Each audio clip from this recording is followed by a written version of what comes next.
I'm going to show you how to make a chocolate rose today using moulding chocolate. So that's this stuff. You can make it yourself, but it's much easier just to buy it ready-made. It's quite firm when it comes out of the bag, actually. I've got an open bag over here. I'll just show you what it looks like because I've been working that for a little while. Pretty hard to get it out of the packet, actually. That's what it looks like. So it's quite cold and dry and it needs quite a lot of work. So I've just been fiddling around with it like this, getting it softened up, and now it's nice and soft, starting to stick a bit to my hands, so excuse my hands. I know they're always covered in food colour paste anyway. So I'm just rolling it into a ball and then rolling it into a sausage. Okay, so in the meantime I'm going to get a very useful plastic document sleeve. Oh, scissors covered in icing, excuse that. So I'm just cutting open the bag on two sides and just leaving it closed at the top. So at the end, don't worry about doing this neatly. Virtually impossible to do it neatly anyway. Okay, so that's what you end up with. So I'm just going to open it up, take the sausage of chocolate and just lay it down, flatten the base edge, but try and keep the curve in the top. This is very, very soft. It's much softer than fondant icing when you're working with fondant. So just gently flatten down the underside so that you're left with that kind of shape. Okay, and then we're just going to get a knife and we're going to cut it into pieces, and I'm actually going to cut it into 8 pieces. Now you don't necessarily need all 8 pieces, but it's good to have the option because you really want to be able to just create a very well balanced rose. Sometimes you need 7, sometimes 8, sometimes 6 petals. So these are going to become your petals.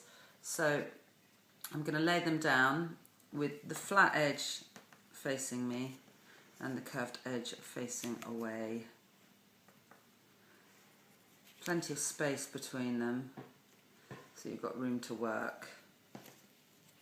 Okay, and then I'm just going to close the what did I say it was? Document sleeve, that's it. And then I'm going to press down with my thumb. If you're familiar with my Sugarpaste tutorial, it's a very similar technique, but you need to be a little bit more aware of not getting too thin because, as I say, it's softer, it's much more pliable, and it will get stuck to the plastic. So I'm only flattening the top side. I'm leaving the base thick.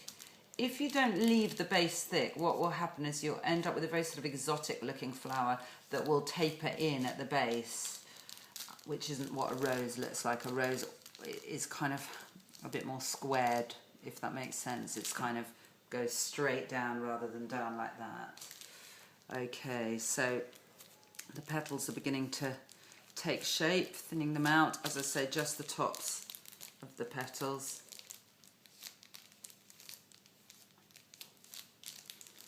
See how much quicker it is to work with than the fondant. And I may not use all of these, but I might as well get them all ready. And we can just see how it looks as we go along. It's really lovely to work with, actually, this chocolate. So I'm just going to open the sleeve up now, and then what I'm going to do is I'm going to use my index finger to roll what looks like the smallest petal. And that's going to make the rosebud. So there we have the rosebud. Then I'm going to look for roughly the next smallest. These are fairly evenly sized, actually. And then I'm using my index finger to roll it away from the plastic, but I'm not putting it in the same way as I've done the bud because that would just be too closed off. So I'm actually putting the centre of it with the sides curling away towards the seam of the bud, and then I'm pushing from underneath so that it actually opens up the top. So that's the second petal. You can kind of shape it as you go. And then the third petal, same thing. So rolling it away from the plastic and then having it so that the rolled side is away from the rose. And I'm just going to do that so that it's overlapping the seam again. The seam's just over halfway across that petal. And again, always pushing from the base. If you push from the base, then the petals will come naturally away at the top. Okay, so, and then the next one. So just repeating that procedure basically. Now I'm just going to overlap each petal by about half. So my middle of that petal, the centre of that petal, is going across that seam there. Again, pushing from the base. It's much, much stickier, this stuff, than fondant. So it's a bit more difficult to rearrange once you've got it in place. So you need to be quite thoughtful about where you're placing it as you're placing it. Next petal. Exactly the same, about halfway across. The seam halfway across the petal.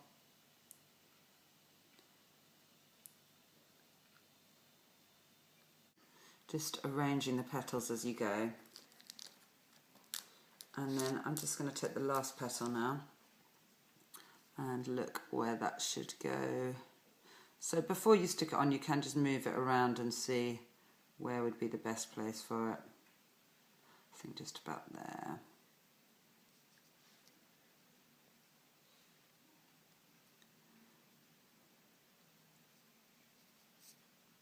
And there we have it. And there's another one which I made earlier.